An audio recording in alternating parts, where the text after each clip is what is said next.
Hello नमस्कार, आप देख रहे हैं मनी 9 और मैं हूं आपके साथ सिमरनजीत सिंह। पिछले कुछ सालों से आप सुन रहे होंगे कि देश डिजिटल हो चुका है, खासकर पेमेंट के मामले में। कहीं भी आपको पेमेंट करनी होती है, आप यूपीआई करते हैं, कुछ ही सेकंड्स में, कुछ ही क्लिक्स में आपकी पेमेंट हो जाती है। लेकिन फिर भी कई जगह ऐसी हैं जहां पर आपको कैश रख कर चलना पड़ता है, आपका नेटवर्क नहीं आते, आपको कैश की ज़रूरत पड़ती है। और एक बड़ा तबका ऐसा है जो आज भी कैश रखना पसंद करता है। लेकिन अब इन कैश रखने वालों के सामने भी एक बड़ी चुनौती या फिर कहें कि एक अलग तरह की समस्या आड़े आ रही है। समस्या है कि देश के कई बड़ी संख्या में एटीएम ऐसे हैं जहां पर कैश लगभग खत्म होने की कगार पर है। लोगों को कैश नहीं मिल रहा है। एटीएम पर जाते हैं तो या तो आउट ऑफ ऑर्डर उस पर लिखा होता है या फिर कैश के लिए कई कई जगह लंबी लाइनें भी आपको मिल सकती हैं। लेकिन आखिर मसला ये है, सवाल ये है कि ये समस्या आ क्यों रही है। क्या एक बार फिर से हम कैश क्राइसिस की तरफ बढ़ते हुए यहाँ पर नज़र आ रहे हैं? तो क्या है ये पूरा मामला? देश भर के जो बड़ी संख्या में एटीएम है वहाँ से कैश क्यों गायब हो रहा है? क्यों लोगों को एटीएम से कैश नहीं मिल रहा है? क्यों एटीएम जो हैं वो बंद होते जा रहे हैं? इन सब पर बातचीत करने के लिए मेरे साथ हैं मनी 9 की एडिटर प्रियंका संभव मैम। प्रियंका मैम, आपका बहुत बहुत स्वागत है। थैंक यू सिमरन जी। तो कोशिश ये थी कि देश में लोग कैशलेस हों, लेकिन ये खबर हमें बता रही कि जो हमारे देश में लाखों एटीएम चल रहे हैं वो कैशलेस हो गए हैं। मुद्दा ये है कि जो कॉन्फेडरेशन ऑफ एटीएम इंडस्ट्री है, इन्होंने आरबीआई को एक लेटर लिख करके बोला है कि भाई मौजूदा हालात ऐसे बन गए हैं कि एटीएम से कैश गायब है। वो एटीएम चलाने में ये जो पूरा ये जो एटीएम वाली जो कॉन्फेडरेशन है, ये इतने सारे एटीएम इनके देश भर में हैं, सोचिए, और इन एटीएम्स में कैश ही नहीं है तो लोग क्यों आएंगे? तो ये कैश कहाँ जा रहा है, कैश क्यों नहीं है इन एटीएम में? और ये समस्या जो है, अगर मैं कहूँ तो टियर 2 और टियर 3 शहरों के एटीएम्स में ज़्यादा देखने को मिल रही है, क्योंकि बैंक्स जो है वो टियर 1 शहरों पर फोकस करके वहाँ तो पैसा डाल दे रहे हैं, पर जो छोटे शहर हैं वहाँ पर वहाँ के जो एटीएम हैं उनमें हमेशा वो बोर्ड लिखा हुआ नज़र आ रहा है, temporary unavailable, cash not available. वैसे आप मुझे तो लगता है कि हमारे शहरों में भी है, क्योंकि मैं दिल्ली एनसीआर में अक्सर जो है पैसे निकालने के लिए जब निकलती हूँ, बहुत कम निकलती हूँ क्योंकि मैं भी वही आप लोगों की तरह सब कुछ ऑनलाइन पेमेंट ही करती हूँ। घर में जो है, जो प्रेस करने वाले से लेकर के सब्जी खरीदने से लेकर के चाय पीने से लेकर सबका पेमेंट जो है मैं ऑनलाइन ही करती हूँ। लेकिन हाँ, कुछ पेमेंट मुझे कैश में भी करने होते हैं और कुछ कैश मैं अपने पास सेफ्टी के लिए रखती हूँ। और जब वो कैश मेरा ख़त्म हो जाता है और उसको निकालने के लिए जब निकलती हूँ तो मेरे साथ तो बहुत बार ऐसा होता है सिमरनजीत कि एटीएम्स में कैश अनअवेलेबल रहता है। आपके साथ होता है? आप दिल्ली से आते हैं, मैं दिल्ली एनसीआर में हूँ, उस आपके इलाके में आपने देखा एटीएम्स में मारामारी? बिल्कुल मैम, अभी कल ही वीकेंड की अगर मैं बात करूं तो मुझे भी एक्चुअली कैश की ज़रूरत थी।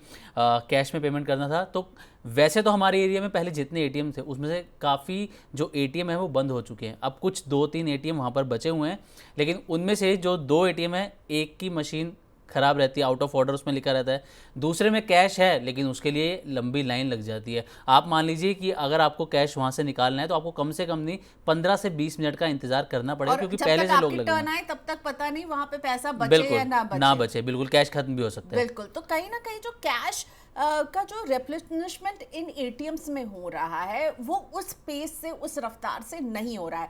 मैं और सिमरनजीत हम दोनों बड़े शहर में रहते हैं और हम बड़े शहर का हाल बता रहे हैं, लेकिन टियर 2 और टियर 3 से अगर आप हमारा वीडियो देख रहे हैं तो हमें कमेंट बॉक्स में ज़रूर बताइएगा, क्योंकि हमें अभी यही जो ये कॉन्फेडरेशन ऑफ एटीएम इंडस्ट्री है ना, उनकी भी यही शिकायत है कि टियर 2 और टियर 3 शहरों में ये समस्या सबसे बड़ी है।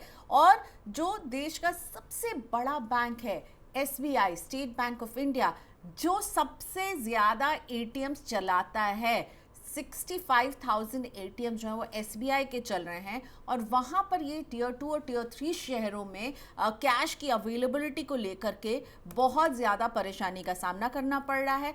तो कुल अगर मैं बात करूँ कि हमारे देश में करीब 2.5 लाख 2,51,000 एटीएम मशीन्स हैं, ऑटोमेटेड टेलर मशीन्स हैं।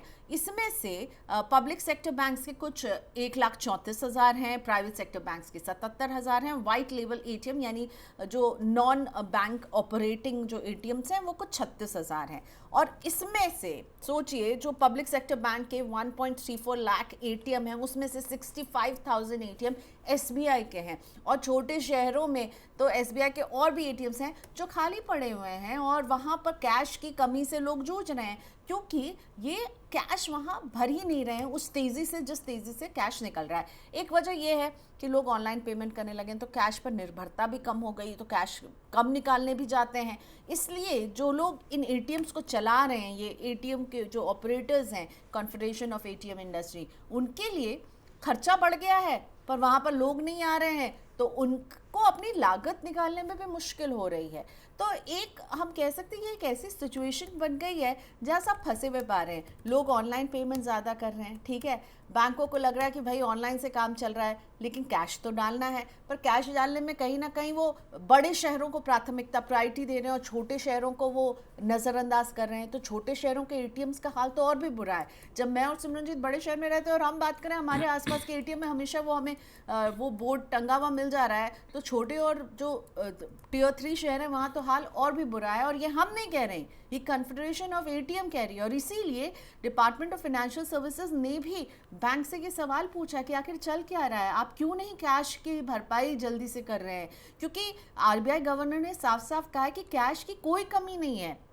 मैं सॉरी मैम आपको इंटरप्ट करने के लिए, मैं यही आपसे बेसिकली मैं जानना चाह रहा था कि क्या इसको हम कैश क्राइसिस बोल सकते हैं या फिर कैश डिस्ट्रीब्यूशन क्राइसिस है? ये cash distribution crisis is the right word Simranjeet. Cash की कमी कोई नहीं है। आरबीआई गवर्नर आकर कह रहे हैं कि भाई कैश की कोई कमी नहीं है। अगर हमारे पास ये जानकारी मिलेगी कि कहाँ पर ये ज्यादा दिक्कतें हो रही है, हम वहाँ पर वो करेंसी और जल्दी पहुँचाने की कोशिश करेंगे और उसके रिप्लेनिशमेंट में हम तुरंत एक्टिव हो जाएंगे। पर पता तो चले कि दिक्कत कहाँ आ रही है, क्यों ये दिक्कत आ रही है। बैंकों से भी जवाब मांगा गया, डिपार्टमेंट ऑफ फाइनेंशियल सर्विसेज ने उनसे जवाब मांगा है, बैंक के सीईओज को लेटर लिख करके पूछा है, उनसे मीटिंग की है कि आप बताइए दिक्कत कहाँ आ रही है और इस दिक्कत को आप कैसे एड्रेस करेंगे। क्योंकि कहीं भी देखिए कैश की कमी, ये जो है ना एक पैनिक हमारे लिए जो है वो डेजावू हो जाता है। जब हमने पूरा देखा था जब नोटबंदी के वक्त, तो वैसी कोई स्थिति नहीं है।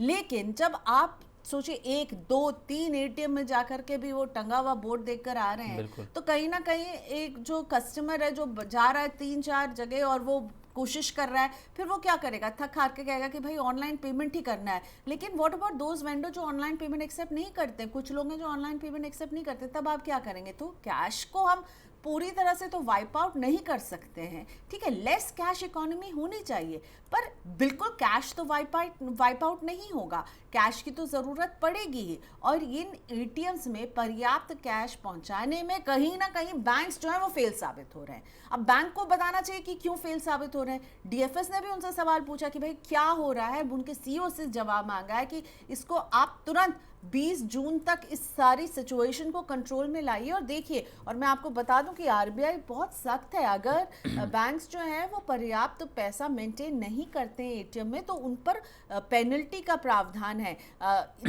2021 में ये रूल बना था जिसमें कहा गया कि भाई अगर आप जो है 1 महीने में 10 घंटे से ज़्यादा का वक्त अगर ऐसा जाता है, 10 घंटे से अगर ज़्यादा आप क्रॉस कर जाते हो जिसमें आपके एटीएम में 10,000 रुपये से कम की राशि है, तो ऐसे में 10,000 की पेनल्टी लग सकती है। तो उनको बैंक्स की ये जिम्मेदारी कि एटीएम में पैसा पर्याप्त रहे।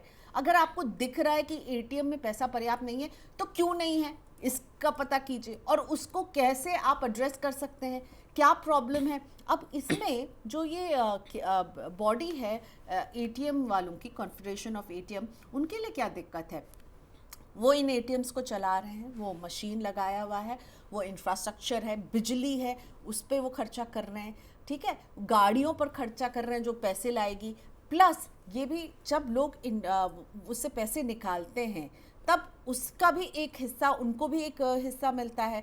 और सबसे ज़्यादा कमाई का वो होता है इंटरचेंज, यानी कि मान लीजिए मेरे पास ए बैंक का एटीएम है पर मैं जाती हूँ और मैं बी बैंक बैंक का जिसका एटीएम है उससे मैं किसी और बैंक के एटीएम कार्ड से यूज़ करके पैसे निकालती हूँ तो उसमें एक फ़ी लेते हैं बैंक एक सर्टेन नंबर ऑफ ट्रांजैक्शन के बाद। तो ये भी जो है ये कन्फेडरेशन ऑफ एटीएम इंडस्ट्री जो है उनके लोगों को मिलती है जो इस एटीएम को मेंटेन करते हैं। तो उनकी तो कमाई पर भी भट्टा बैठ रहा है ना। वो तो इतने नाराज़ हैं कि उन्होंने कहा है कि भाई बैंक्स को स्पेशली एसबीआई को उन्हें 100 करोड़ तक का मुआवजा देना चाहिए, उनका इतना नुकसान हो रहा है। एटीएम अब लोग जा ही नहीं रहे तो एटीएम चलाने का क्या मतलब है। और इसीलिए ये एक कहीं ना कहीं एक पैनिक ये लग रहा है कि क्या एटीएम बंद होने वाले हैं, क्योंकि अपने आसपास के एटीएम में देखिए इसी तरह से ताले लगे हुए हैं। और बहुत ही इंटरेस्टिंग स्टोरी, थोड़े दिन पहले हम देख रहे थे कि एक एटीएम की जो प्रेमाइस थी जिसको एक बार्बर ने जो है अपना वहाँ बाल छटाई का काम वो कर रहे थे, बाद में ये क्लैरिटी आई कि भाई वो जगह को उनको ही दे दिया गया था पर वो एटीएम का बोर्ड नहीं हटा था। पर ये बड़ी विडंबना लग रही है मुझको। अब वो स्टोरी जहाँ बाल कट रहे थे एक एटीएम के अंदर, ये लग रहा है वो कि भी एसबीआई के एटीएम का बोर्ड लगा हुआ था, एसबीआई के एटीएम का जिसके मैक्सिमम एटीएम है। बिल्कुल। तो सोचिए एटीएम के अगर यही हाल हो, लोग अगर पैसे नहीं निकालेंगे तो वहां बैठ करके एसी की हवा खाएंगे। अभी भी गार्ड साहब वहां बैठ करके एसी की हवा खाते हैं और वीडियो स्क्रॉल करते रहते हैं, क्योंकि आपको सीधा वो मिल जाएगा। वो आप घुसते ही वो कहेंगे नहीं है पैसा नहीं है, अगर बाहर गेट से मना कर देते हैं। हाँ, नहीं है, या फिर आप पहुंच जाओ कार्ड डालो और फिर पता चलता है कि काम ही नहीं कर रहा है। तो मेंटेनेंस नहीं हो रही है ना। इनकी लागत बढ़ गई है, जो इन एटीएम्स को मेंटेन करते हैं उनकी लागत बढ़ गई है, लोग कम आ रहे हैं। तो एक तो जो लोगों के जरिए से जो कमाई थी वो कम हो रही है और लोग कम आने लगेंगे, कहेंगे यार कुछ और तरीके से काम कर लो, निपटा लो इसको। तो फिर इन एटीएम का क्या ही मतलब, इनकी स्टैचर क्या ही बचेगी। इसीलिए ये कहीं ना, लेकिन अगेन कैश अवेलेबिलिटी में कोई कमी नहीं है, कैश पहुंच नहीं रहा है टाइम पर। और आरबीआई भी इस पर सवाल पूछ रहा है और डीएफएस भी बोल रहा है बैंकों को दुरुस्त करने की जरूरत है अपने सिस्टम को यहाँ पर। तो मैम जिस तरीके से कैटमी ने 100 करोड़ के मुआवजे की मांग की है, वो कह रहे हैं कि उनका जो बिजनेस मॉडल है वो यहाँ पर दबाव में आ चुका है। लेकिन आरबीआई कह रहा है कि कैश की कमी नहीं है, लेकिन फिर भी एटीएम्स तक जो है वो कैश पहुंच नहीं रहा, यानी कि आम लोगों को कैश मिल नहीं रहा है। तो जिस तरीके के ये हालात चल रहे हैं, आपको लगता है कि आने वाले टाइम में कैश की किल्लत या कैश की दिक्कत और ज़्यादा हो सकती है अगर यही चलता रहा इसी तरीके से? तो देखिए अभी डिपार्टमेंट ऑफ फाइनेंशियल सर्विसेज और आरबीआई इन दोनों ने ही बैंक से जवाब मांगा है, उनके आला अधिकारियों को पूछा है, जवाब तलब किया है कि भाई क्या चल रहा है, आप बताइए, सिचुएशन का सोल्यूशन दीजिए, क्यों नहीं कैश पहुंच पा रहा है। तो कैटमी का कहना है कि 100 करोड़ का मुआवजा हमें मिलना चाहिए, क्योंकि एटीएम्स जो है अब बंद होने के कगार पर पहुंच रहे हैं, क्योंकि बैंक्स का ये ढीला रवैया है, वहां पर वो कैश टाइमली नहीं पहुंचा पा रहे हैं। उनका कहना है कि भाई सबसे ज्यादा समस्या एसबीआई के साथ आ रही है और उसके बाद एसबीआई के एटीएम और कहाँ, तो टियर 2 और टियर 3 के एटीएम में ये प्रॉब्लम आ रही है। तो उनकी तो ऑपरेटिंग कॉस्ट वही है ना, एक एटीएम को चलाने के लिए उन्हें जो मैं देख रही थी, एक एटीएम को चलाने के लिए उनको क्या क्या है, तो मशीन का किराया दे रहे हैं, बिजली का बिल दे रहे हैं, इंटरनेट दे रहे हैं, ठीक है, सिक्योरिटी दे रहे हैं, कैश वैन दे रहे हैं, और उनका एक कर्मचारी वहाँ पर जो रहता है उसकी सैलरी दे रहे हैं। ये सारे खर्चे तो बढ़ रहे हैं ना, महंगाई जैसे जैसे बढ़ रही है, तो चाहे वो किराया हो या बिजली का किराया हो या सैलरी हो, सब कुछ, एसी भी वहाँ पर चलता रहता है, तो और उसको मेंटेन करने के लिए इंटरनेट भी चलता रहता है, ठीक है, और उसको सिक्योर बनाने के लिए आप और खर्चा करते हैं कि वो कैसे सिक्योर रहे ताकि आपके पैसों का मामला कुछ गड़बड़ी ना हो। तो ये सारे खर्चे ये कंपनी कर रही है। अब उस एटीएम में एक कस्टमर आएगा और उसको पैसे ही नहीं मिलेंगे तो वो क्यों आएगा कल? वो पहले तो जाएगा 2-4 जगह और ढूंढेगा, और कहाँ एटीएम है, वहाँ जाएगा, कहीं नहीं मिलेगा, फिर थकार के कहेगा कि भाई एटीएम से तो पैसे निकल ही नहीं रहे, मैं बैंक जाता हूँ, वहाँ से कैश निकाल दूँ अगर इतनी ही ज़रूरत है। और फिर एटीएम होना या नहीं होना, कहीं ना कहीं एटीएम के सर्वाइवल पर यह सवाल है। लेकिन मुझे लगता है इसको सरकार अब एड्रेस करने के मूड में है। आरबीआई गवर्नर ने कहा है कि बताइए कहाँ तकलीफ है, डीएफएस सवाल पूछ रहा है, तो सवाल तो अब खड़े हो गए कई। अब बैंकों को अपने काम काज के तरीके को दुरुस्त करने की यहाँ पर सिमरनजीत ज़रूरत है। बिल्कुल मैम, और अब देखना यही होगा, क्योंकि आरबीआई तो यही कह रहा है कि कैश की कमी नहीं है, लेकिन जो एटीएम्स हैं वहाँ पर फिर भी कैश नहीं मिल रहा है। और अब देखना होगा कि आगे क्या, जो डीएफएस ने भी जवाब मांगे हैं, रिपोर्ट मांगी है, क्या कुछ एक्शन जो है डीएफएस लेता है, क्या एक्शन आरबीआई लेता है। जो बैंक्स हैं और एटीएम ऑपरेटर्स हैं, इनके बीच जो ये विवाद है, कहाँ जाकर ये सुलझता है, इस पर नज़र रहेगी। तो thank you so much Priyanka ma'am इस पूरे टॉपिक पर बातचीत करने के लिए। तो आज की वीडियो में बस इतना ही। नमस्कार।